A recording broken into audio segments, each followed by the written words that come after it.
Good morning to all of you. आज पुनः second year commerce में अकाउंट विषय के साथ मैं रवि प्रकाश प्रजापति। आज हम लोग शेयर वाले चैप्टर में कॉल्स इन एरियर्स यानी अवशिष्ट याचना और कॉल्स इन एडवांस यानी अग्रिम याचना के बारे में अध्ययन करेंगे। इसलिए आज का हमारा टॉपिक अवशिष्ट एवं अग्रिम याचना होगा। सबसे पहले हम बात करते हैं कि अवशिष्ट याचना क्या होता है। तो कभी कभी कुछ अंशधारी कंपनी द्वारा मांगी गई किसी भी याचना का समय पर भुगतान नहीं कर पाता है, तो उसे ही हम अवशिष्ट याचना के नाम से जानते हैं। कंपनी अवशिष्ट याचना की राशि पर एक निश्चित दर से ब्याज ले सकती है। परिभाषा के तौर पर अवशिष्ट याचना कॉल्स इन एरियर्स, कभी कभी कुछ अंशधारी कंपनी द्वारा मांगी गई किसी भी याचना का समय पर भुगतान नहीं कर पाता है, तो इसे ही अवशिष्ट याचना कहते हैं। फिर बात आती है अग्रिम याचना की यानी कॉल्स इन एडवांस।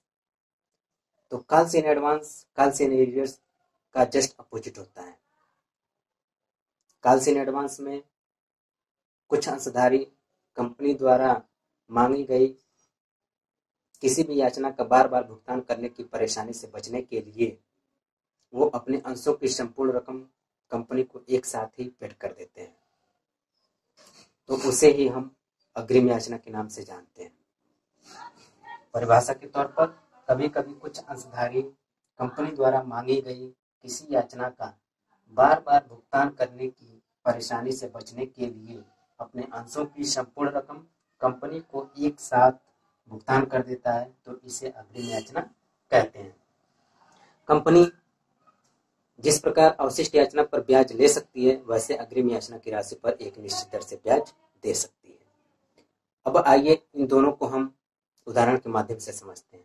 माना कि कोई एबीसी लिमिटेड कंपनी है जो 10 रुपए वाले 1000 शेयर्स इशू करती है, जिसमें 2 रुपये एप्लीकेशन के साथ, 3 रुपया अलॉटमेंट के साथ, 2 रुपया फर्स्ट कॉल के साथ और 3 रुपया सेकेंड एंड फाइनल कॉल के साथ मांगती है।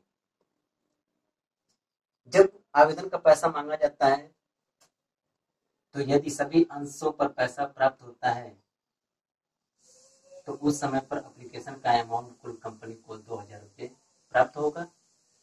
यदि अलॉटमेंट का पैसा कंपनी मांगती है और यदि सभी अंशधारी कंपनी को अलॉटमेंट का पैसा देते हैं, तो 1000 अंशों पर 3 रुपये के रेट से कुल 3000 रुपये पूंजी प्राप्त होगा। फिर यदि फर्स्ट कॉल का पैसा कंपनी मांगती है और सभी अंशधारी कंपनी को फर्स्ट कॉल का पैसा देते हैं, तो 1000 अंशों पर 2 रुपये के रेट से कुल 2000 रुपये पूंजी प्राप्त होगी। लेकिन कोई राम नाम का एक ऐसा व्यक्ति है जो कंपनी का 100 शेयर लिया हुआ है और अपने 100 अंशों पर फर्स्ट कॉल का पैसा और सेकेंड एंड फाइनल कॉल का पैसा नहीं दे पाता है। इस प्रकार फर्स्ट कॉल के समय पर यदि सभी अंशधारी भुगतान करते तो कंपनी को 2000 रुपये पूंजी प्राप्त होती। लेकिन जब राम 100 अंश लिया हुआ है और अपने लिए गए 100 अंशों पर फर्स्ट कॉल का पैसा नहीं दे पाता है, तो यहाँ पे कंपनी को केवल 1800 रुपये ही पूंजी प्राप्त होगी। तो यहाँ पे कॉल्स इन एरियर्स का अमाउंट 200 रुपये, क्योंकि राम अपने लिए गए 100 अंशों पर 2 रुपये के रेट से भुगतान नहीं कर पाता है, तो जितना भुगतान नहीं करेगा उसी राशि को हम कॉल्स इन एरियर्स के नाम से जानते हैं। फिर जब सेकेंड एंड फाइनल कॉल का भी पैसा मांगा जाता है, तो उस समय पर भी यदि सभी अंशधारी भुगतान करते तो 3 रुपये के रेट से कुल 3000 रुपये पूंजी प्राप्त होता। लेकिन राम फर्स्ट कॉल का पैसा और सेकेंड एंड फाइनल कॉल का पैसा नहीं दे पाता है, इसलिए यहाँ पर भी कॉल्स इन एरियर्स का अमाउंट 100 अंशों पे 3 रुपये के रेट से 300 रुपये, यानी कंपनी को केवल यहाँ पे 27 रुपये ही पूंजी प्राप्त होगी। तो यहाँ पे कॉल्स इन एरियर्स का अमाउंट 300 रुपये हो जाएगा। यदि आपसे पूछा जाए कि कॉल्स इन एरियर्स का अमाउंट क्या है, तो कॉल्स इन एरियर्स का अमाउंट फर्स्ट कॉल के समय पर 200 रुपया और सेकेंड एंड फाइनल कॉल के समय कॉल्स इन एरियर्स का अमाउंट 300 रुपया। ये आप अवशिष्ट यहाँ पर भी ये अवशिष्ट।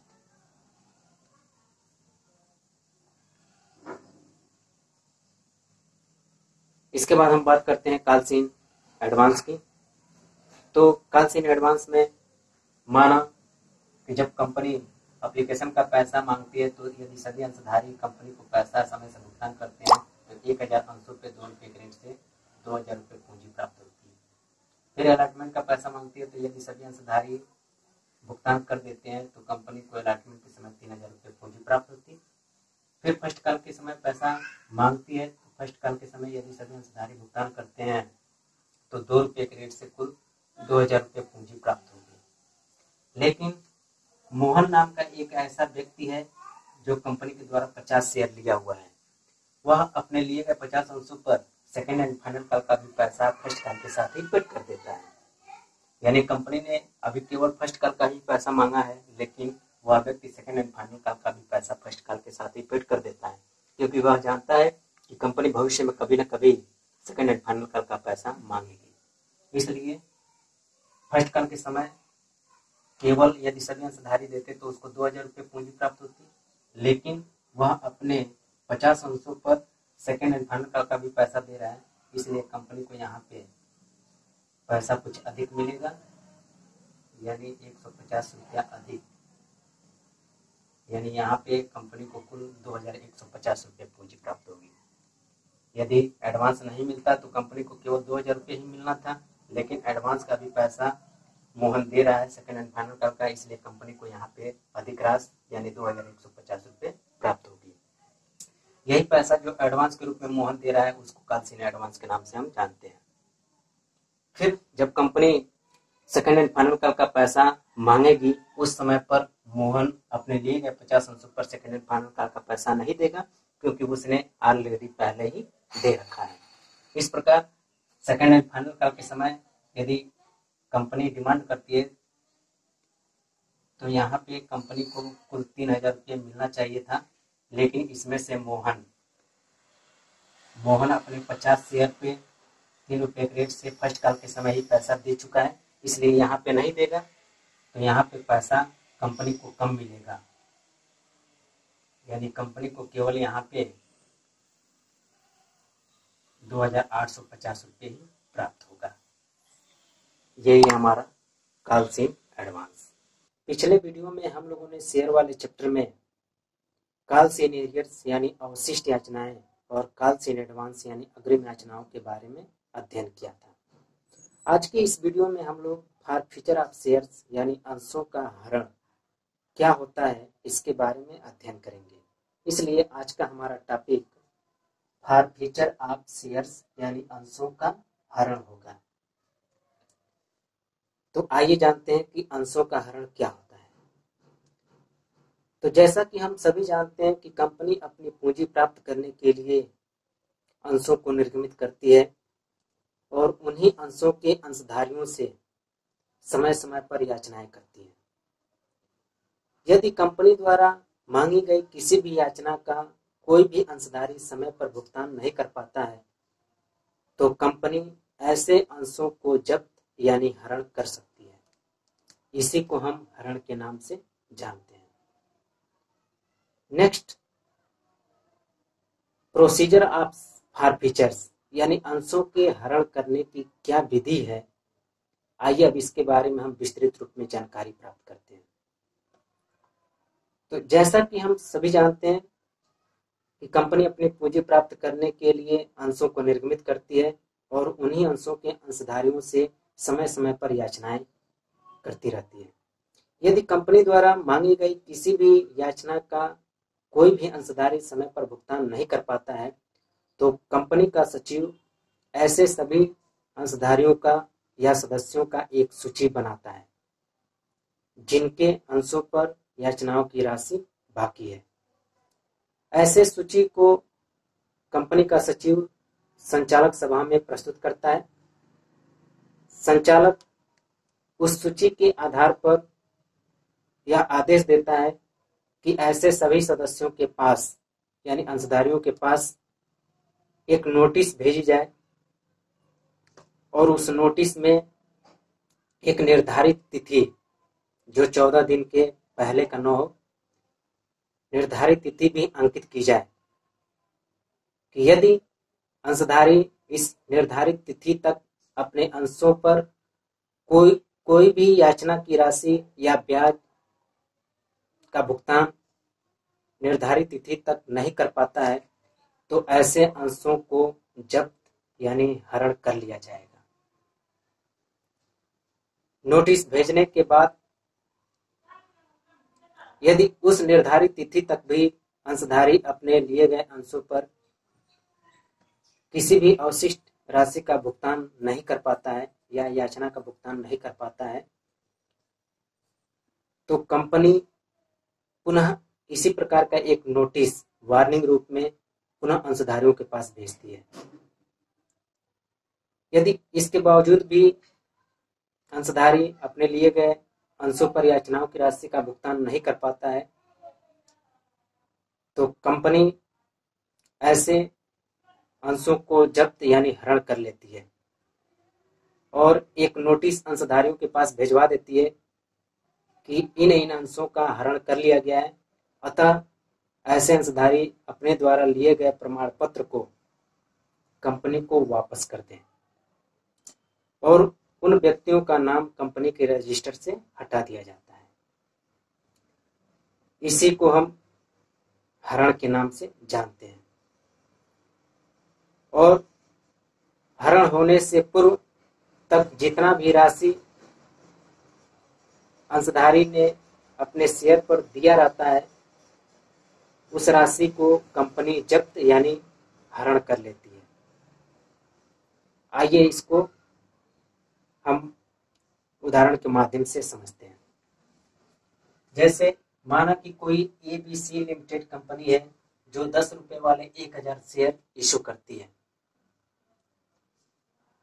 जिसमें इस 10 रुपए को एप्लीकेशन पर 2 रुपया, अलॉटमेंट पर 3 रुपया, फर्स्ट कॉल पे 2 रुपया और सेकेंड एंड फाइनल कॉल पे 3 रुपए प्राप्त करती है। मोहन एक ऐसा अंशधारी है जो 100 शेयर लिया हुआ है और अपने द्वारा लिए गए 100 शेयर पर फर्स्ट कॉल और सेकेंड एंड फाइनल कॉल का भुगतान नहीं कर पाता है, नॉट गिवन, नहीं भुगतान कर पाता है फर्स्ट कॉल का और सेकेंड एंड फाइनल कॉल का।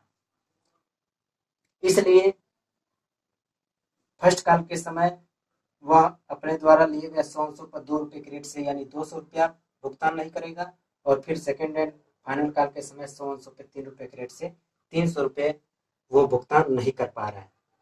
इसलिए कंपनी ऐसे अंशों को जब्त यानी हरण कर लेगी। फिर जब हरण करती है तो हरण से पूर्व जितना भी राशि का भुगतान अंशधारी ने किया है उसको भी कंपनी जब्त कर लेती है। उस जब्त राशि को कंपनी अपने अंशहरण खाते में डाल देती है, यानी शेयर फॉरफिटेड अकाउंट में ट्रांसफर कर देती है। जैसे शेयर फॉरफिटेड अकाउंट में क्या बैलेंस होगा, तो मोहन 100 शेयर लिया हुआ था और 100 शेयर पर एप्लीकेशन का तो पैसा दिया ही था, 100 शेयर पे 2 रुपये के रेट से 200 रुपया और फिर अलॉटमेंट का भी पैसा दिया था, यानी 100 शेयर पे 3 रुपये के रेट से 300 रुपया, यानी कुल उसने 500 रुपया हरण होने से पूर्व तक दिया हुआ है। अब फर्स्ट कॉल के समय 2 रुपया नहीं दे पा रहा है, 2 रुपये के रेट से नहीं दे पा रहा है, यानी 100 अंशों पे 2 रुपये के रेट से 200 रुपया और 100 अंशों पे 3 रुपये के रेट से 300 रुपया ये नहीं दे पा रहा है। तो यही कॉल्स इन एरियर्स का अमाउंट होगा। और फॉरफिटेड में जो पैसा उसने दे रखा है, हरण होने से पूर्व तक कंपनी को दे चुका है, उस पैसे को कंपनी जब्त कर लेती है और उसको अंशहरण खाते में ट्रांसफर कर देती है। तो उसने हरण होने से पूर्व तक एप्लीकेशन पे 2 रुपये के रेट से 100 पे 2 रुपये के रेट से 200 रुपया दे दिया है और अलॉटमेंट 3 रुपये के रेट से 100 पे 3 रुपये के रेट से 300 रुपया, यानी कुल मिलाकर अपने 100 पे उसने 500 रुपया दे दिया है। इसलिए शेयर फॉरफिटेड अकाउंट में कुल 500 रुपया कंपनी ट्रांसफर कर देगी अमाउंट। इसी को हम फॉरफीचर ऑफ शेयर्स के नाम से जानते हैं। पिछले पार्ट 7 वाले वीडियो में हम लोगों ने फॉरफीचर ऑफ शेयर्स यानी अंशों के हरण के बारे में अध्ययन किया था। आज के पार्ट 8 वाले वीडियो से अब हम लोग न्यूमेरिकल सॉल्व करेंगे। प्रिय छात्रों, जैसा कि हम सभी जानते हैं कि कोई भी कंपनी अपने अंशों को निम्नलिखित 3 मूल्यों पर इशू कर सकती है। नंबर फर्स्ट, एट पर यानी सम मूल्य पर, सेकेंड एट डिस्काउंट यानी कटौती पर, और नंबर थर्ड एट प्रीमियम यानी प्रब्याजी पर। इन तीनों मूल्यों में से यदि कंपनी किसी भी मूल्य पर अपने अंशों को निर्गमित करती है तो ऐसी दशा में कंपनी के जनरल में क्या लिखे होंगे, यही हमको करना है। तो आइए सबसे पहले हम सम मूल्य पर आधारित क्वेश्चन देखते हैं। पहला क्वेश्चन दिया हुआ है, सुशील लिमिटेड ने 10 रुपए वाले 10,000 शेयर इशू करती है, जिसमें एप्लीकेशन पे 2 रुपया, अलॉटमेंट पे 3 रुपया और फर्स्ट एंड फाइनल कॉल के समय 5 रुपया मांगती है। सभी राशियां यथा समय प्राप्त हो जाती हैं। कंपनी के जनरल में आवश्यक लेके करना है। तो प्रिय छात्रों, कभी भी जनरल एंट्री करने से पहले हमको सबसे पहले जनरल का फॉर्मेट तैयार करना होगा। यानी जनरल के फॉर्मेट में कुल 5 कॉलम होते हैं। पहला डेट, फिर दूसरा पार्टिकुलर, तीसरा एलएफ, चौथा डेबिट अमाउंट और 5वां क्रेडिट अमाउंट। जनरल का फॉर्मेट तैयार करेंगे। जनरल का फॉर्मेट तैयार करने के बाद ऊपर हम दर्शाएंगे कि किसकी पुस्तक में जनरल लेखे करने जा रहे हैं। तो यहाँ पे जनरल लेखा यानी जनरल एंट्री हम सुशील लिमिटेड की पुस्तक में करने जा रहे हैं, इसलिए general entries in the books of Sushil limited, यानी जिसकी भी पुस्तक में जनरल एंट्री हम करेंगे उसका नाम हम दर्शाएंगे कि general entries in the books of Sushil limited. फिर इसके बाद हम पहला एंट्री करेंगे। पहला एंट्री हमारा एप्लीकेशन पे पैसा प्राप्त करने का होगा, क्योंकि जब कंपनी शेयर इशू करेगी तो 10,000 शेयर इशू करने पर सबसे पहले उसको एप्लीकेशन का पैसा 2 रुपये के रेट से प्राप्त होगा। जब एप्लीकेशन पे पैसा प्राप्त होगा तो कंपनी कभी भी अपना लेन देन नगद नहीं करती है, बल्कि सभी लेन देन बैंक के माध्यम से करती है। इसलिए जब व्यक्ति अंशों को लेने के लिए आवेदन देगा तो जो भी पैसा कंपनी को प्राप्त होगा वो सभी पैसा कंपनी के बैंक खाते में जमा हो जाएगा। इसलिए जब एप्लीकेशन का पैसा मिलेगा उस समय एंट्री हमारा हो जाएगा बैंक अकाउंट डेबिट, यानी पैसा कंपनी के बैंक खाते में जमा हो रहा है, इसलिए कंपनी एंट्री करेगी कि बैंक अकाउंट डेबिट, और किसका पैसा कंपनी को प्राप्त हो रहा है, एप्लीकेशन का प्राप्त हो रहा है, इसलिए जिसका भी प्राप्त होगा टू शेयर एप्लीकेशन अकाउंट, यानी जिसका भी पैसा प्राप्त होगा उसका खाता क्रेडिट हो जाएगा। तो to share application account amount में 10,000 शेयर कंपनी इशू कर रही है और एप्लीकेशन 2 रुपये के रेट से, यानी कंपनी को 10,000 शेयर पे 2 रुपये के रेट से कुल 20,000 रुपया एप्लीकेशन के समय प्राप्त होगा। इसके बाद हम नरेशन देंगे। नरेशन में एक किसका एंट्री हमने किया है, तो एंट्री हमने एप्लीकेशन पे पैसा प्राप्त होने का किया है, इसलिए उसी को हम नरेशन रूप में देंगे, being application money received. Being application money received, ये शॉर्ट में नरेशन। यदि विस्तृत में नरेशन हमको देना हो तो वहाँ पे लिख सकते हैं कि being application money received on 10,000 shares at the rate of 2 rupees per share. लेकिन शॉर्ट में बस इतने से ही काम चल जाएगा, बीइंग एप्लीकेशन मनी रिसीव्ड। फिर इसके बाद जब एप्लीकेशन का पैसा प्राप्त हो जाता है तो कंपनी एप्लीकेशन के पैसे को अपनी पूंजी बनाएगी, यानी उस पैसे को, एप्लीकेशन के पैसे को कंपनी अपने कैपिटल में ट्रांसफर करेगी। पूंजी बनाएगी तो कैपिटल में ट्रांसफर करेगी। इसलिए उस समय एंट्री, जो एप्लीकेशन का पैसा प्राप्त होगा उसी पैसे को कंपनी अपनी पूंजी बनाएगी। इसलिए उस एप्लीकेशन के पैसे को कंपनी कैपिटल में ट्रांसफर करेगी। जब कैपिटल में ट्रांसफर करेगी तभी पूंजी बनेगी। इसलिए एप्लीकेशन का पैसा कैपिटल में ट्रांसफर हो रहा है तो जिसका भी पैसा ट्रांसफर करते हैं उसका खाता डेबिट होता है, और जिसमें ट्रांसफर किया जाता है उसका खाता क्रेडिट होता है। तो एप्लीकेशन का पैसा हम ट्रांसफर कर रहे हैं, इसलिए डेबिट में शेयर एप्लीकेशन अकाउंट डेबिट हो जाएगा। और किसमें हम ट्रांसफर कर रहे हैं? कैपिटल में, इसलिए to share capital account credit हो जाएगा। यहाँ पर भी अमाउंट वही होगा, क्योंकि जो एप्लीकेशन पे पैसा हमने प्राप्त किया है उसी पैसे को हम कैपिटल में ट्रांसफर कर रहे हैं। तो एप्लीकेशन में हमने 20,000 रुपये प्राप्त किया है, तो उसी 20,000 रुपये को कंपनी पूंजी बना रही है, तो इसलिए उस 20,000 रुपये को कैपिटल में ट्रांसफर करेगी। तो यहाँ पर भी अमाउंट आपका 20,000 रुपया ही होगा।